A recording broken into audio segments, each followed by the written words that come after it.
Was this the girl that was in the Polaroid? The missing girl? Or was it not?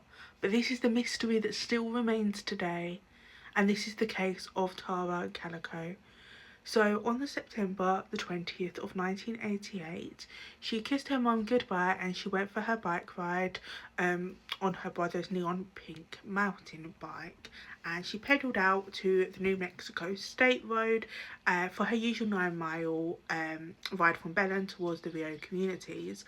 She told her mum that she'd be back by noon because they had a tennis game scheduled, but she never came back. The pink bike was found 20 miles south of her route, all smashed up. And 9 months later, in a convenience parking store lot in Port St. Joe, Florida, a woman noticed a Polaroid lying on the pavement next to a white van. And the photograph showed a young woman and a young boy, but they were both bound and gagged and lying on what looked like the back of a van's floor. And the boy appeared to be holding a Garfield comic book, and the girl looked like a lot like Tara. 37 years later, the case is still open. So Tara grew up in Belen. It was a small town about 35 miles away from Albuquerque, and she was an honour student at the University of New Mexico, majoring in psychology and business. And friends and family described her as quite cautious, dependable and routine orientated. She rode the same bike loop most mornings, and she always called home if she was running late. And the Saturday before the disappearance, Tara had actually told a friend that she felt she was being followed, and the friends later said that Tara had brushed off the two incidents where the same vehicle had passed her slowly, and there's no record that she had filed these complaints to the authorities.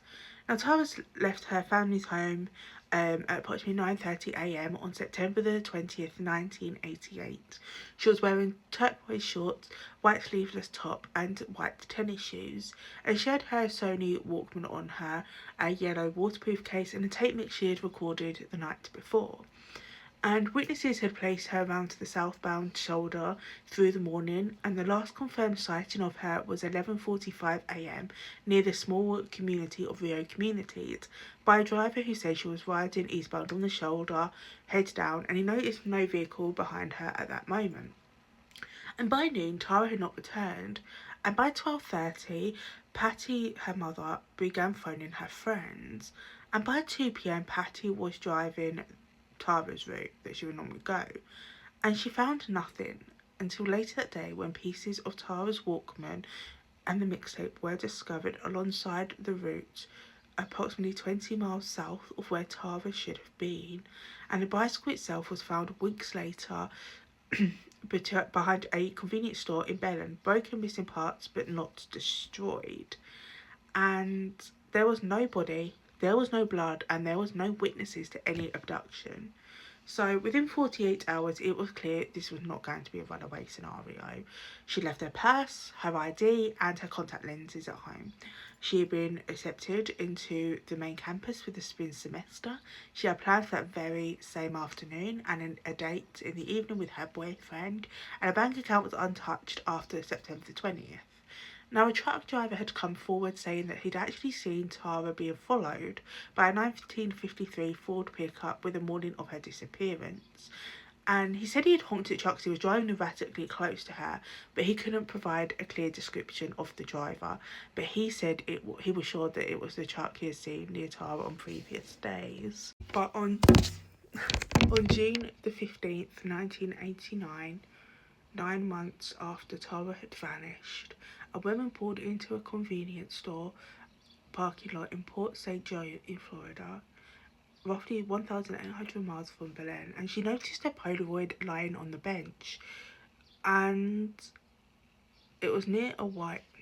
On June the 15th of 1989, 9 months after Tara's disappearance, a woman pulled into a convenience parking lot in Port St. Joe, around roughly 1,800 miles from Belen, and she noticed a Polaroid lying on the floor near a white Toyota cargo van had just driven away. So she picked it up, and the photograph showed two people. A young woman, hands bound behind her back, mouth covered with duct tape lying on her side. Next to her was a young boy in a similar position, clutching what appeared to be a Garfield paperback. And she actually took it to the police and they forwarded it to the FBI. And this young woman in the Polaroid literally looked exactly like Tara. And Patty identified her own daughter from the picture immediately. She recognised a scar on her leg from a childhood horse riding accident, and the Calico family had no doubt. And the young boy in the photograph also looked a bit like Michael Henley, who had vanished. And this was 5 months before Tara, and he was 9 years old when he had disappeared. Now, the FBI has now ruled out the photos incident non-conclusive, and they cannot confirm or rule out if it was actually Tara. Over the next 2 years, 2 Polaroids surfaced that appeared to show the young woman. And a second photograph was mailed anonymously to a film crew working on a documentary about her disappearance, post-March 1991, and the first one was actually inside the van, and the sheriff actually made a public statement claiming his officer has identified the killers, but they had deceased in 2008.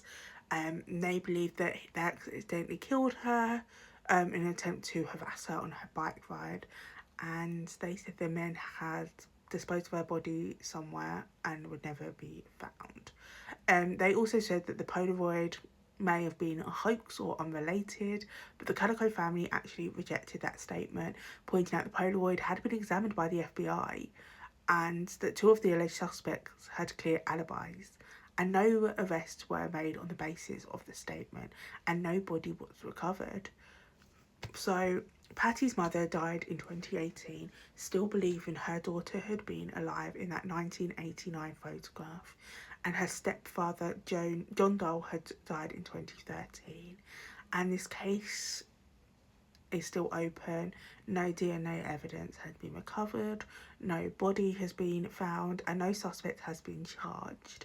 And the white van seen in the parking lot has never been identified. And Tara would be 56 years old today. So if the Polaroid was Tara, who took it and who left it in a convenience store? If it wasn't Tara, why was there an identical scar?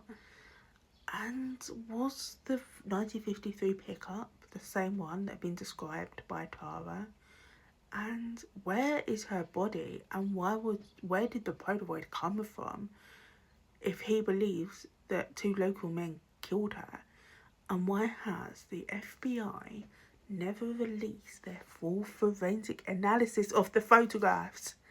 The FBI released everything, basically. So why didn't they do this? Why didn't they do the whole analysis? And this case actually really, really annoys me, because I just think you had so much things to work on, and how has the body just never been discovered?